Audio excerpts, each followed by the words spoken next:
fifth maxim says a matter must be expressed to be resolved. This is another huge maxim of law that if you don't express your rights, you basically have no rights, because nobody's going to come, certainly not the legal system, are going to come and express your rights for you. Oh, you have to know your rights and express them to actually have them, which is, there's a huge spiritual parallel there, right? It's the same thing we must do spiritually, is to know the truth and then actually live by the truth, be able to live and embody the truth, not just know it. The same applies in law, is that if someone's violating your rights and you don't know how to show them why they're violating your rights, look, this public servant, this police officer doesn't even know what real law is. He thinks he's acting lawfully by violating your rights. So you need to be able to express why and where it's a violation of real law. Otherwise, you can't resolve the matter. So this is how the legal system also gets us, in that, were any of us taught this in school?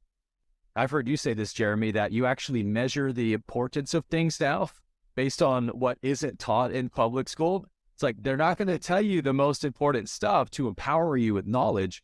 They want you to be a nice, ignorant pleb who's just going to be a cog in the system and be another person on the conveyor belt for them. They don't want you to actually know that you're free and sovereign and stand on your truth. So they don't teach you real law in school. They want you to be ignorant of that and just go into the world like everyone else with a blindfold on and get railroaded by the legal system, because they know that you don't know how to express your rights. So they're just going to stomp all over you until you do. Yeah, and this one is one of my favorites. The spiritual parallels to stepping into your personal power and speaking your truth is huge here. A lot of people complain about their situation in life in general. A lot of people complain about the system and these systems, and they complain about being oppressed, right? Whatever it may be.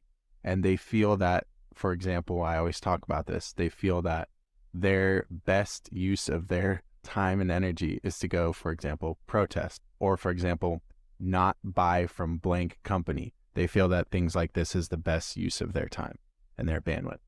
And when you look at things from a commerce lens, from a commercial perspective, and you look at this legal maxim, for example, number 5, a matter must be expressed to be resolved. And it goes on to say, in somewhat of a translated sense, he who fails to assert his rights has none.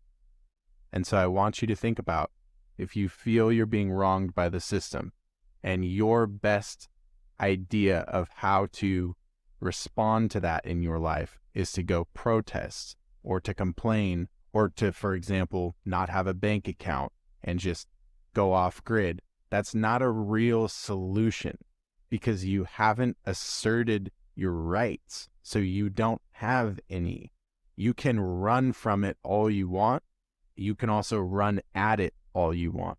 I view both of those as different sides of the same coin, right? The person protesting, running straight at it, and the person who's like, yo, I'm going to go move to Oklahoma, get some land, fuck the system. I don't have a phone, not going to have bank accounts, fuck technology. I view both of those as very similar things. Neither of those people are asserting their rights.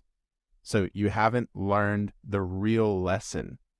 You're being called forth to learn how to speak your truth, right? That would be the spiritual, in the spiritual community, that's a big verbiage, right? That's a common phrase, speak your truth. We're very familiar with that as conscious human beings, speaking our truth. But when it comes to law, we don't speak our truth. And the scary part about that is dead entities are the only things that shouldn't be speaking, because they can't, right? Corporation, dead speak. If you're a living, God-given soul on this earth, you should be expressing your rights. Because when you don't, there's what's called an implied contract, where the government, for example, but this can occur in any situation, can assume, can imply that you're consenting simply because they use some sleight of hand, maybe verbally told you you were contracting with them in using language you had no clue about, right? Legalese. And then by you not exerting your rights, legal maxim number 5, now you're in a situation where you're plugged in heavily to the system. You don't have rights anymore. You have privileges. And you're wondering, how the hell did I get here? A big part of that answer is implied contracts. You have to exert your rights. You can't just go off grid. You can't just protest and not participate. You have to right their wrongs. That goes right into the next maxim, number 6, which is the one I was referring to a minute ago. An unrebutted affidavit stands as truth in commerce.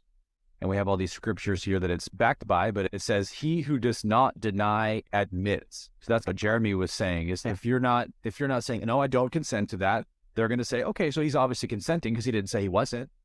Like, that's how the legal system works, right? They use your silence or your lack of knowledge against you as tacit acquiescence. And there we go with Hosea 4:6, right? The famous verse of, my people perish for a lack of knowledge. Lack of knowledge. Not power or freedom or anything else, but a lack of knowledge. Knowledge is power in the law. Yeah, so Aaron breezed right through a hell of a word that we want to teach you guys today because it's very relevant to this thread that we're on. So we'll put it up on the screen, but if you aren't familiar with this word, definitely get familiar with this word. And the word is acquiescence. And in layman's terms, when you acquiesce to something, you consent or accept it. So, in other words, they've been telling us since 1950. It is like all forms of government. But somebody must rule. And I don't like the word rule. Well, if we don't like the word rule, let's call it leadership. Leadership in government is political power, and political power is an official form of antagonizing the people. What magazine did you say he edits? A commentary on current events. Pardon me, University. But, my dear young man, politics are necessary. Politics are rules imposed upon the people. In this country, rules are not imposed. They are the wish of all free citizens. Travel around a bit, then you'll see how free they are. Yes, but you didn't let me finish. They have every man in a straitjacket, and without a passport, he can't move a toe. But if you'll allow me to... In a free world, they violate the natural rights of every citizen. But you don't let me fully... They have become the weapons of political despots. Yes, but may I... And if you don't think as they think, you're deprived of your passport. Will you allow me to leave a country is like breaking out of jail. Yes, and to enter a country is like going through the eye of a needle. But am I free to travel? Of course you're free to travel. Only with a passport. Will you allow me to say something? Only with a passport. Do animals need passports? Have you finished? It's in Congress that in this atomic age of speed, we are shut in and shut out by passports. If you'll shut up and let somebody else talk... And free speech, does that exist? No, you've got it all. And free enterprise. We were talking of passports. Today it's all monopoly. All right. Now will you... Can I go into the automobile business and compete with the Auto Trust? If I can get in a word... Not a chance. Can I go into the grocery business and compete with the chain stores? Will you shut up? Not a chance.